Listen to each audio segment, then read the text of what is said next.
সংস্কার একটা চলমান প্রক্রিয়া। সংস্কার 5 বছরের প্রয়োজন নাই আমার মনে হয়। স্বাধীনতা পরবর্তীতে যে সরকারগুলি আসছিল কাঙ্ক্ষিত জনগণের যে প্রত্যাশা ছিল, কোনো সরকারের বিগত দিনে সেই জনগণের প্রত্যাশা পূরণ করতে পারেনি। কিন্তু বাংলাদেশের প্রেক্ষাপটে এই সংস্কারটা অত্যন্ত গুরুত্বপূর্ণ। এই সংস্কারটা আমাদের জরুরি এবং আগামী প্রজন্মের জন্য এই সংস্কারটা করা দরকার। এই সরকারের প্রতি মানুষের এই প্রত্যাশা। আর বর্তমান যে গভর্নমেন্ট, এটা একটা জনগণের প্রতিনিধিত্বে তারা জবাবদিহিতার মধ্যে আছে। তার কোথায় কী আছে, রিজার্ভ কী আসছে, এটা দৃশ্যমান আমরা দেখতে পাচ্ছি। বিগত সরকার যে মেগা প্রজেক্ট নামে বিভিন্ন জায়গায় যে বিভিন্ন অবৈধভাবে রেখে গেছে, এটাকেই তারা সামাল দিচ্ছে। বিগত সরকার, আওয়ামী সরকার যে 16 বছর দেশ শাসন করেছে, তারা মেগা প্রজেক্ট করেছে দৃশ্যমান।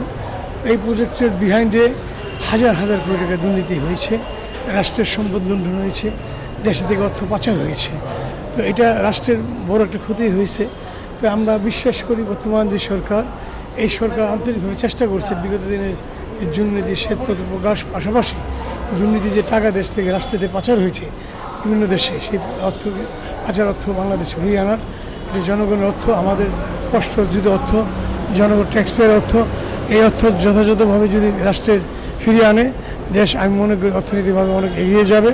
এবং বর্তমান সরকার সেই প্রচেষ্টা করছে। বিগত সরকারের যে পলিসি ছিল, সেই পলিসিতে ছিল উন্নয়ন নামে যে সামনে জনগণকে একটা বোকার রাজ্যে বাস করার জন্য উন্নয়ন নামে মেগা প্রজেক্ট সামনে আনছে। দৃশ্যমান ছিল ঠিক, কিন্তু বিহাইন্ডে একটা দুর্নীতির লুটপাটের ব্যবস্থা ছিল।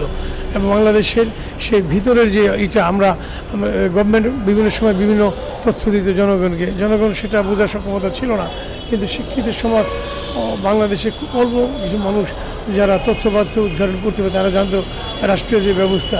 তারা বিভিন্ন সময় বলতো যে বাংলাদেশের রাষ্ট্রীয় ব্যাংকে যে reserve fund 20 billion, 24 billion, 18 billion আছে, কিন্তু বেসিক্যালি টাকাগুলি তারা পরে গভর্নমেন্ট আসলেও দেখলো রিজার্ভ শূন্য। এখন আসলে এগুলো একটা বিহাইন্ডে একটা সিনারিও ছিল, সামনে একটা সিনারিও কাজ করছে। আর বর্তমান যে গভর্নমেন্ট, এটা একটা জনগণের প্রতিনিধিত্বে তারা জবাবদিহিতার মধ্যে আছে। তারা প্রতিদিন এটা আপডেট দিচ্ছে বিভিন্ন সেক্টর কী কাজ হচ্ছে, কোথায় কী আছে, রিজার্ভ কী আসছে, এটা দৃশ্যমান আমরা দেখতে পাচ্ছি। হয়তো আমরা মেগা প্রজেক্ট নামে বিগত সরকার নামে বিভিন্ন প্রজেক্ট দেখতে পাচ্ছি না, কিন্তু বিগত সরকার যে মেগা প্রজেক্ট নামে বিভিন্ন জায়গায় যে বিভিন্ন অবৈধভাবে রেখে গেছে, এটাকেই তারা সামাল দিচ্ছে। যেমন উদাহরণস্বরূপ বলতে পারি যে আদানি গ্রুপের সঙ্গে যে চুক্তি করে গেছে বিদ্যুৎ নামে, সেইখানে কোনো বিদ্যুৎ আসছে না, কিন্তু বাংলাদেশ রাষ্ট্রীয় কোষাগার থেকে বিলিয়ন্স ডলার চলে যাচ্ছিল, সেগুলি এখন বন্ধ। এবং বিভিন্ন যে প্রজেক্টগুলি থেকে বাংলাদেশ ক্ষতিগ্রস্ত হচ্ছিল, এই গভর্নমেন্ট এসে এটি বন্ধ করছে। এটা একটা ভালো দিক। আমি আশা করব এই গভর্নমেন্ট ভালো করবো এবং এই গভর্নমেন্টের মধ্যে আমাদের আস্থা সমস্ত আস্থা আসছে।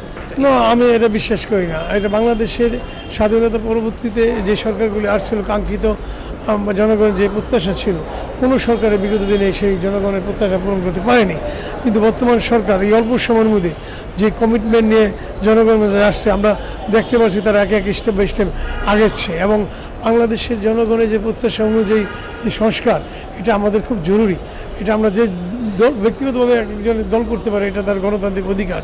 কিন্তু বাংলাদেশের প্রেক্ষাপটে এই সংস্কারটা অত্যন্ত গুরুত্বপূর্ণ। এই সংস্কারটা আমাদের জরুরি এবং আগামী প্রজন্মের জন্য এই সংস্কারটা করা দরকার। এই সরকারের প্রতি মানুষের এই প্রত্যাশা।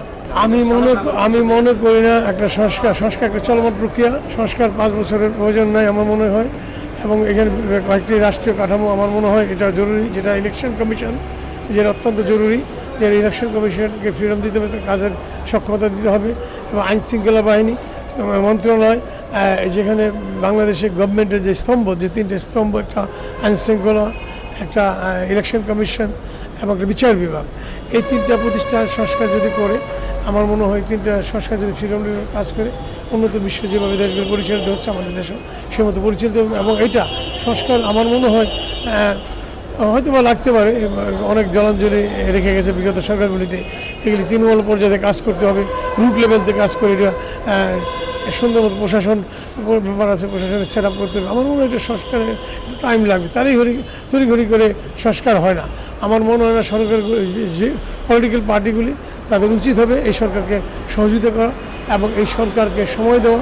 এই সরকার একটা যৌক্তিক সময় নিয়ে সংস্কার করে সুন্দরভাবে গণতান্ত্রিক প্রক্রিয়া একটি ইলেকশন দেয়। সেই ইলেকশনটা প্রত্যাশিত, জনগণের যে প্রত্যাশিত বহুদিনের আকাঙ্ক্ষিত নতুন প্রজন্মের 18-20 বছর যুবক, তারা এখনও ভোট দিতে পারে নাই। ভোট কী জিনিস তারা দেখতে পারে নাই, তারা ভোট দেওয়ার জন্য মুখরিত হয়েছে। আমরা চাই আগামীতে একটা উৎসবমুখর ইলেকশন হোক, গণতান্ত্রিক প্রক্রিয়া ইলেকশন হোক এবং রাষ্ট্রীয় ব্যবস্থা একটা নির্বাচনী গভর্নমেন্ট আসুক।